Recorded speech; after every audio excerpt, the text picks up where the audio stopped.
are you a fan of all things pink? Do you like color? If so, we've got the perfect plant for you this week here at Tye-Dyed Iguana for our plant of the week.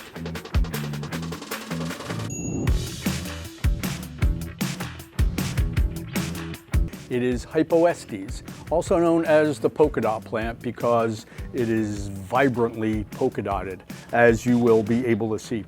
We have them at a great price point this week, and they're relatively small though. They're in a 2-inch pot.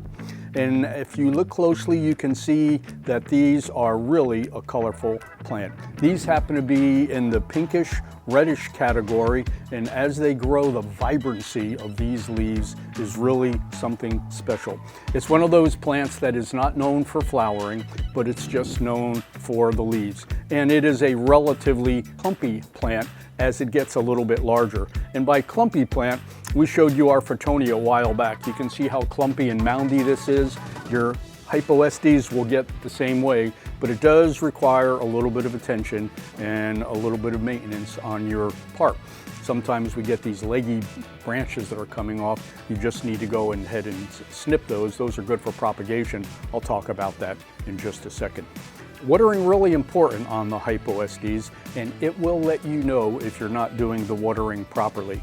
Usually you want to just check that first half inch and make sure when that first half inch of soil gets dry, it's time to water. Better on this particular plant to err on the side of underwatering than to err on the side of overwatering. Plants that get root rot, really hard to come back. Plants that are underwatered will come back a little bit better, and this plant will wilt. It will wilt dramatically. If you don't have the right amount of water, you'll come in here and a nice clumpy plant like this will be laying perfectly flat. Water it well if that should happen, and within 24 hours it will pop back. And then it has told you your watering schedule is off and you need to do it a little bit more frequently, or perhaps you need to adjust the light. But just be careful with watering. Don't overwater, and if you underwater, it will let you know by the way it wilts. From a soil perspective, again, well-drained soil, a little bit of perlite in here will help you keep the soil just the way it needs to be. But start with one of our organic, very well-drained soils, which has the right amount of nutrients in it to go ahead and get you started. From a light perspective, anytime you have plants where you're looking at color in the leaves, light is going to be pretty important. So your Hypoestes will like bright, indirect sunlight. If you get too much light, you'll start to see a little bit of scorching, a little bit of browning on the tips of the leaves. If you don't have enough light, you'll see two things. You'll see legginess, and you'll also see your color start to fade. So those are the keys to be careful about with that. I talked about legginess a little bit earlier. As you start to get a branch or a stem that is a little bit leggy, that's a good way to propagate. So what you would do is you just take that stem and let it get to about 4 inches or so, cut it down to the bottom. If it has bunches of leaves, usually take those bottom 2 or 3 leaves off, so you might have just 2 or 3 leaves on the top, and then go ahead and put it in some water. And given it about 2 weeks or so, you'll start to see the little rootlets. Then that's time to go ahead and put it into the soil.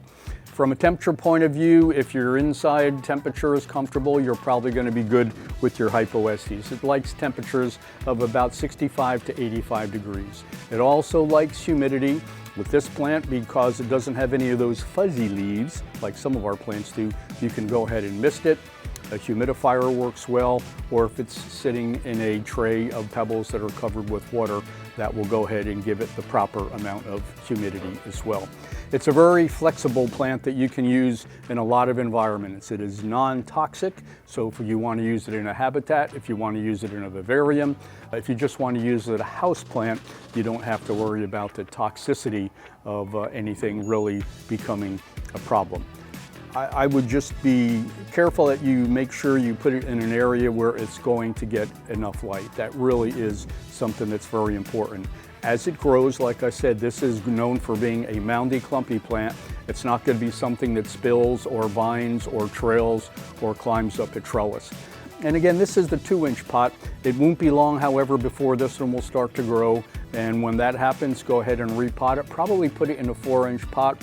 A good soil, a lot of perlite in there, and before long, like I said, as we look at this clumpy, moundy Fittonia here, you will have a Hypoestes that will get into that particular category. Great color, great patterns of the color, and a relatively easy plant to take care of.